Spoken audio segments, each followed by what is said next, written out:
আপনারা এসেছেন, অনেক ভালো লাগছে, থ্যাংক ইউ। এটা হচ্ছে মায়া আপু, যার পার্লার, ওনার পার্লারটা হচ্ছে উত্তরাতে। অ্যাড্রেসটা বলবেন? উত্তরা হচ্ছে সেক্টর 14 মেইন রোড, রোডের নাম হচ্ছে গাউসুল আজম এভিনিউ, মিনা বাজারের পাশে, হাউস নাম্বার 63। অ্যাকচুয়ালি লাইলাপুর সাথে আমার 2 বছর যাবত হচ্ছে শিডিউল ঠিক করা ছিল, বাট আমার পার্সোনাল প্রবলেমের জন্য আমি শুটটা করতে পারিনি, বাট ফাইনালি আজকে আমাদের সেই এটা হচ্ছে 2 বছরের লং ওয়েটিং শুট, মানে আমরা 2 বছর থেকে। লাইলাপু অনেকবার টাইম দিয়েছে, আমি নিজে আসলে অসুস্থতার জন্য সময় দিতে পারি, যে আমার ছোট একটা বেবি আছে, সো সবকিছু ম্যানেজ করে। থ্যাংক ইউ আপু, আজকে থ্যাংক ইউ। অফিস বাদ হলো আমার, কোনো অসুবিধা নেই। আজকে আপনার যে লুকটা দেখছি অনেকে মন্তব্য করছে যে লাইলার আজকে বিয়ে, আজকে বউ করবে না, বিয়ে আগে গেছে। আজকে আসলে ব্রাইডাল শুটে তো বউ আর বরই সাজা হয়, তো আপু আমাকে ব্রাইডাল লুকই দিয়েছে, পাকিস্তানি ব্রাইডাল লুক দিয়েছে।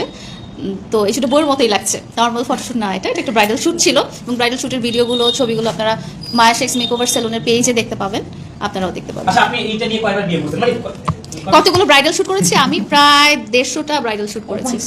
আমি আপনি 150বার বিয়ে করেছেন? ব্রাইডাল শুট করেছি। 150টা বর ছিল নাকি? বর আসলে একটাই ছিল, মেহেদির সাথে ছাড়া ফর্মালি কোনো বর রূপে আর কেউ আসেনি শুটে। আমরা মেহেদি একমাত্র বর। মেহেদি একমাত্র বর। না, এর আগে আমরা একটা শুট দেখেছি, ওটা হচ্ছে হিন্দু শুট ছিল, ওইখানে আমরা দেখেছি। ওইটা না হয় নাই মনে করি, 150টা থেকে একটা দুটো বাদ গেলে কোনো সমস্যা নেই। হ্যাঁ, পুরনো কথা আসলে থাকুক পুরনো হয়ে। না, ওইটা আসলে ওই শুটের পরে কি, এরপরে কি মেহেদি জয়েন করছে আপনার লাইফে? মানে মেহেদির সাথে আমার ব্রাইডাল শুটের কোলাবোরেশন গুলো করা হচ্ছে। আপু, হ্যাঁ জি, অনেক কাজ করছেন আপনাদের মধ্যে। লুকটা সামনে থাকবে, লুকটা সামনে থাকবে। জি। এই যে ব্রাইডাল শুট পেছনে ব্রাইডাল শুট আমি আগেও করেছি, যেহেতু আমি ফ্যাশন বিউটি এইসব সেক্টরগুলোতেই আমার কন্টেন্টগুলো ক্রিয়েট করি বা প্রমোশনগুলো করি। সো ব্রাইডাল শুট আমার আগেও অনেক হয়েছে, যেটা বললাম যে এটা 150তম ব্রাইডাল শুট হবে আমার লাইফে। আর আমার ভালো লাগে, আমি বিউটি সেক্টরে কাজ করতে পছন্দ করি, আমার ভালো লাগে, এই জন্য এই ব্রাইডাল শুটগুলো করা স্পেশালি।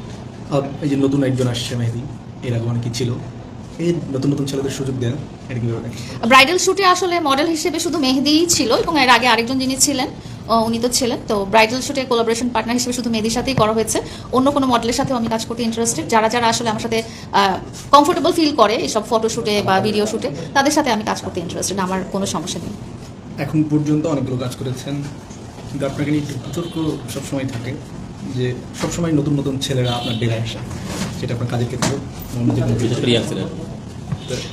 আসলে ইয়াং জেনারেশন তারাই তো আসলে পরিশ্রম করতে হবে তাদেরকে, তারা তো হঠাৎ করে বড় জায়গায় চলে যেতে পারবে না, তাদেরকে সাপোর্ট করা দরকার। যারা নতুন, যারা এই ফিল্ডে অভিজ্ঞ না, যাদের হয়তো কিছু আগ্রহ আছে বা উৎসাহ আছে মিডিয়া সেক্টরে কাজ করার, কিন্তু হাইলাইটে বা লাইমলাইটে আসতে পারছে না অনেকদিন ট্রাই করার পরও, তো তারা কেউ যখন আমার সাথে কোলাবোরেশন করতে চায়, তখন আমার মনে হয় যে তাদেরকে মিডিয়া সেক্টরে আসতে হেল্প করার ব্যাপারে যতটুকু পারি বা যতটুকু সম্ভব ততটুকু সাপোর্ট করা, এই জন্যই আসলে ওদের সাথে আমার কাজ করা। না হলে যারা অলরেডি স্ট্যাবলিশ বা খুবই সাকসেসফুল মডেল যারা আছেন, তাদের সাথেও আসলে আমার দেখা সাক্ষাৎ কথাবার্তা অনেক কিছুই হয়, বাট আমি প্রেফার করি যারা খুব স্ট্রাগল করছে এই সেক্টরে, যারা আসলে উন্নতি করতে চাচ্ছে, তাদের